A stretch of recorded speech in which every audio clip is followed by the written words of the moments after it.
আসসালামু আলাইকুম, সবাইকে স্বাগত জানিয়ে আজকের ভিডিওটি শুরু করলাম। তো এই সাবজেক্টের নাম হচ্ছে দেওয়ানি কার্যবিধি, আর টপিক হচ্ছে পাল্টা দাবি, কাউন্টার ক্লেম, পাল্টা দাবি। তো আমার ভিডিওটি তাদের জন্য যারা ধরেন বিভিন্ন চাকরি বা ইয়েতে খুবই ব্যস্ত, তার পাশাপাশি শেষ বর্ষের এক্সামের প্রিপারেশন নিচ্ছেন, তাদের জন্য আমি বলে দিচ্ছি। স্পেসিফিক সাবজেক্ট হচ্ছে দেওয়ানি কার্যবিধি, আর টপিক হচ্ছে পাল্টা দাবি। এগুলো ছোটো ছোটো শর্ট প্রশ্নগুলোর আইডিয়া থাকলে বড় প্রশ্ন ডিটেলস বড় প্রশ্ন লেখার ক্ষেত্রে অনেক সহায়ক। তো হচ্ছে পাল্টা দাবি, কাউন্টার ক্লেম।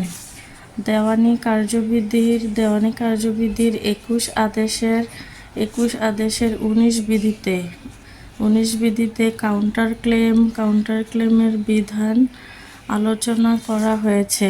নিম্নে তা উল্লেখ করা হলো।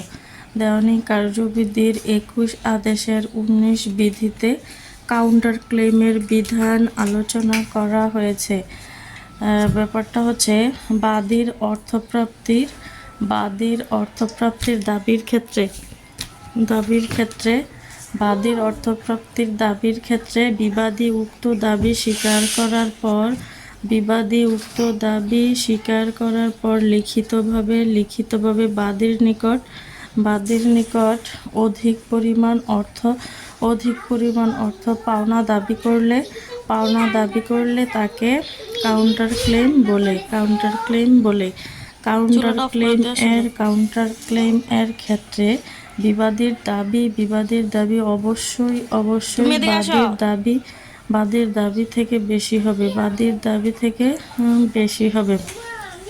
যেমন পল্লব 50,000 টাকা প্রাপ্তির দাবিতে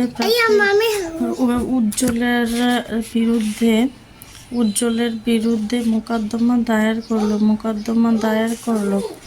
উজ্জ্বল উক্ত দাবি স্বীকার করলো। পাশাপাশি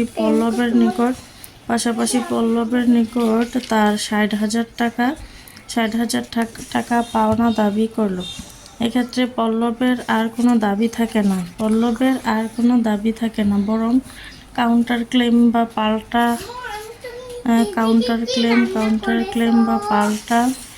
দাবি হিসেবে উজ্জ্বলের আবেদন প্রতিষ্ঠিত হবে। কারণ উজ্জ্বলের পাওনা বেশি। এটি হলো কাউন্টার ক্লেম বা পাল্টা দাবি। পাল্টা দাবি কে করতে পারে? সেট অফ এর মতো মোকদ্দমার বিবাদী পাল্টা দাবি কাউন্টার ক্লেমের দাবি করতে পারে।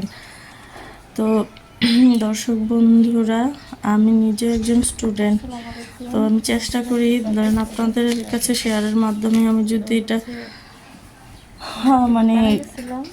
এই সামারাইজ করি, তাহলে আমার নিজেরও মুখস্থের পরিবর্তে কিছু বোঝা হলো।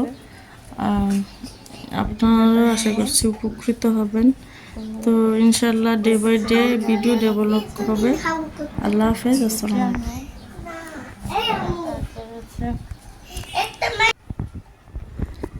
আলাইকুম। নতুন একটি ব্লগে